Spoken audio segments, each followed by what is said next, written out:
an unusual communal project.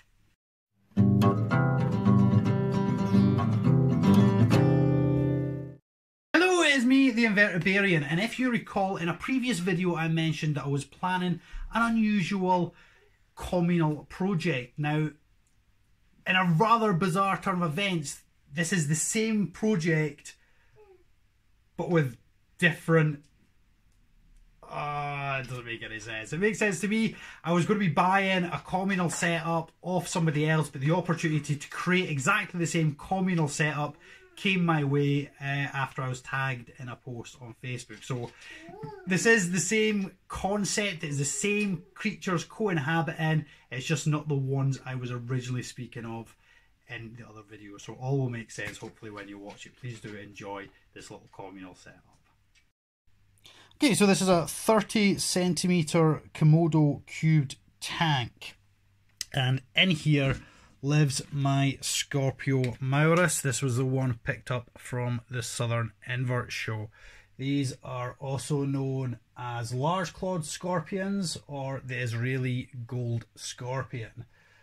They could be found distributed throughout Africa, Asia, Israel, and a few other, loads of places: Qatar, Saudi Arabia, Turkey, Yemen, etc, etc, etc. Found predominantly, as you can see, in desert habitats, but they have been discovered in dry forest-like areas.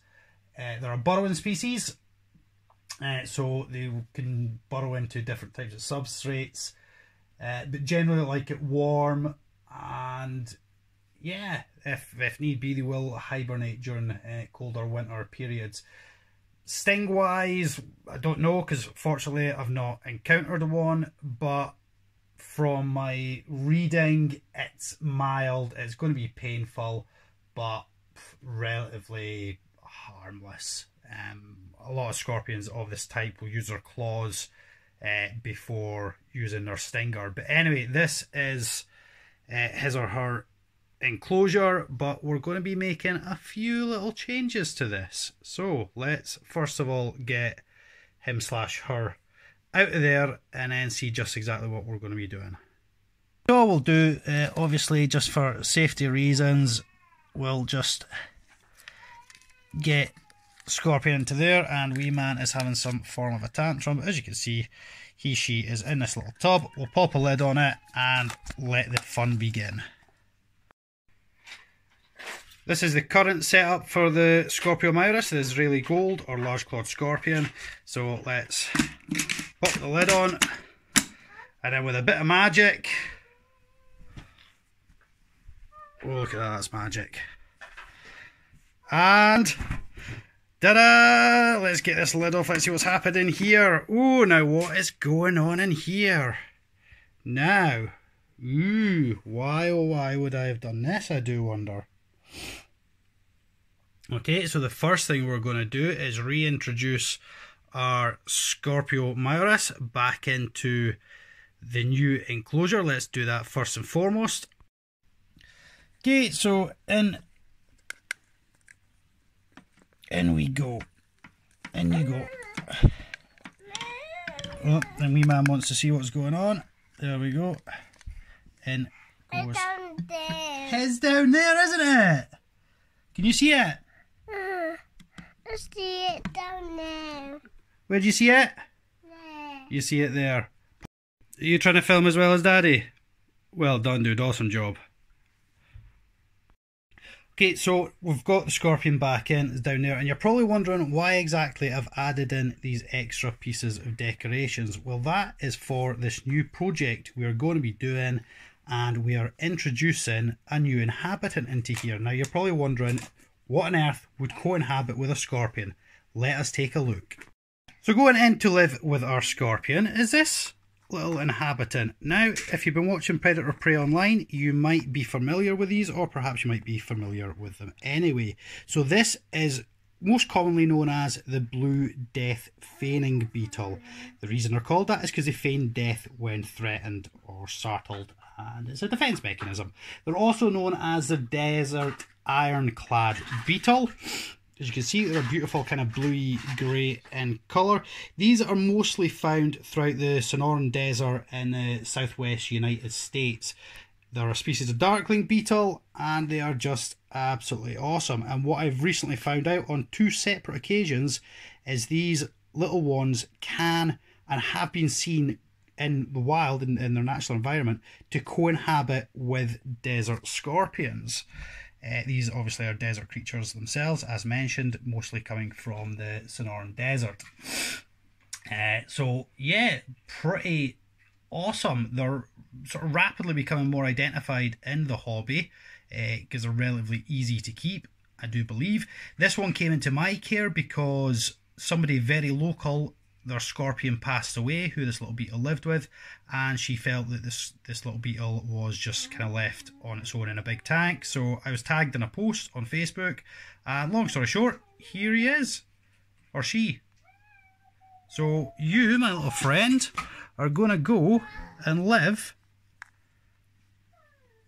Now, I believe these are quite sort of active. They like to have a wee climb about and stuff. Sorry, just getting that into there.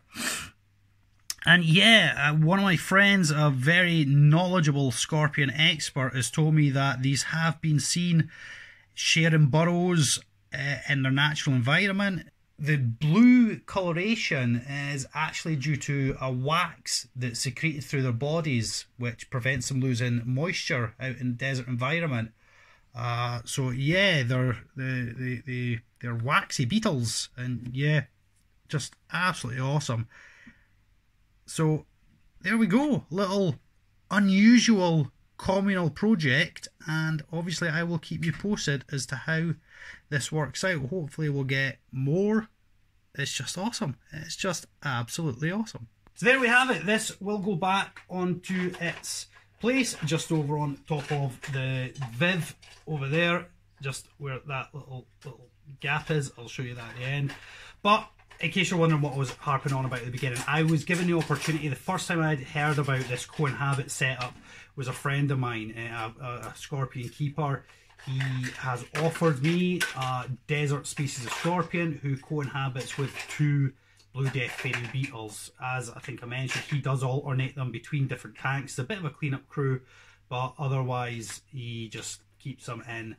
And he's given me the opportunity to buy the scorpion and these 2 beetles, which he will send to me when the weather's better, because obviously it's winter. But to digress, I was given the opportunity in advance of that to buy my very own blue death-fearing beetle, which I've done, living in here with this scorpion, and it's really cool, and I'm really excited to see how it goes. I've never heard of anybody doing this.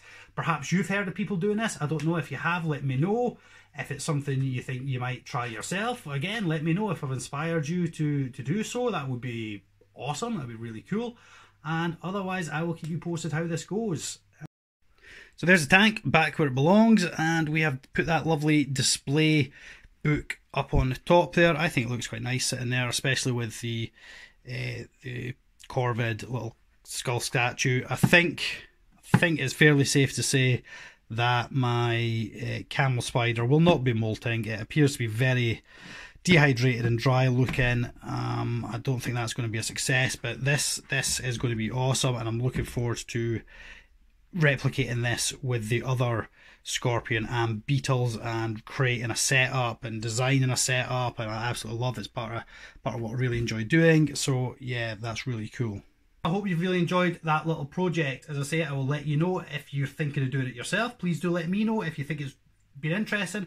Let me know. Let me know generally what you think of this idea, and if you have done it before, if you're thinking of doing it, just drop your comments down below. Look forward to reading them, and thank you ever so much for watching. Please do take care of yourselves, and if there's anything you would like to see, please obviously do let us know. If you're new to the channel, please do like and subscribe, because it really helps me hit my next milestone. And all that's left for me to say is a goodbye from me and a goodbye from the wee man. Say bye-bye, wee man. Bye-bye. Awesomeness. High five. Bye-bye from me and the wee man. Take care. Bye-bye.